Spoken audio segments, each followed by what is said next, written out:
Question है number analogy का। यहाँ पर जो संबंध टी पी एन का 22 से होगा वैसा ही संबंध एस क्यू डी का प्रश्न चिन्ह के स्थान पर आने वाली संख्या के साथ होगा। तो हमें सबसे पहले यहाँ पर ये समझना है कि टी पी एन का संबंध 22 से किस प्रकार है। यानी कि यहाँ पर जो ये अल्फ़ाबेट दिया हुआ है इसका संबंध यहाँ पर 22 से किस प्रकार है। अल्फ़ाबेट का संबंध संख्या से है ना, तो यहाँ पर हमें निश्चित रूप से अल्फ़ाबेट के क्रमांक से ही 22 लेकर आना होगा। तो आपको पता होगा कि जैसा कि यहाँ पर टी है, पी है, एन है, तो इनका क्रमांक क्या होता है। जैसा कि आपको पता होगा अंग्रेजी वर्णमाला में ए का क्रमांक 1 होता है, बी का क्रमांक क्या होता है 2 होता है, सी का क्रमांक 3 होता है। और उसी प्रकार देखिए कि जैसा कि यहाँ पर टी लिखा हुआ है तो टी का क्रमांक होता है 20, और यहाँ पर पी लिखा हुआ है, पी का क्रमांक होता है 16, और एन का क्रमांक क्या होता है 14 होता है।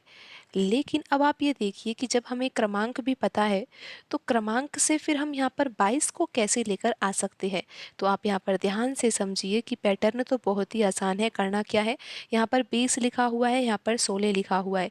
अगर हम 20 + 16 करेंगे तो कितना आएगा, 20 + 16 होता है 36। फिर आप देखिए कि यहाँ पर ये 14 भी लिखा हुआ है, तो 36 में से अगर हम 14 घटाएंगे ना तो यहाँ पर कितना आ जाएगा, 22 आ जाएगा। तो इस प्रकार यहाँ पर टी पी एन का संबंध किससे है, 22 से है। एक बार आप फिर से समझ लीजिए कि जैसा कि यहाँ पर टी पी एन, तो यहाँ पर आपको पता है कि टी का क्रमांक तो क्या है 20 है, पी का क्रमांक क्या है 16 है, और एन का क्रमांक क्या है 14 है। तो करना क्या है, यहाँ पर 20 + 16 अगर हम करेंगे तो कितना आ जाएगा, 36 आ जाएगा। और 36 में से अगर हम यहाँ पर 14 घटाएंगे तो फिर कितना आ जाएगा, 22 आ जाएगा। तो इसी कारण यहाँ पर टी पी एन का संबंध 22 से दिया हुआ है। अब यही पैटर्न हम लगाएंगे एस क्यू डी में और पता लगाएंगे कि प्रश्न चिन्ह के स्थान पर कौन सी संख्या आएगी।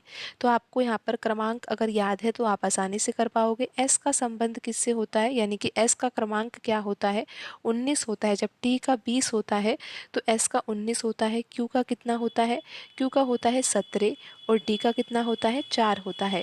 अब करना क्या है, यहाँ पर 19 और 17 को तो हमें जोड़ना है। जब 19 + हम 17 करेंगे तो कितना आ जाएगा, 36 आ जाएगा। और 36 में से अगर हम 4 घटाएंगे तो कितना आ जाएगा, 32 आ जाएगा।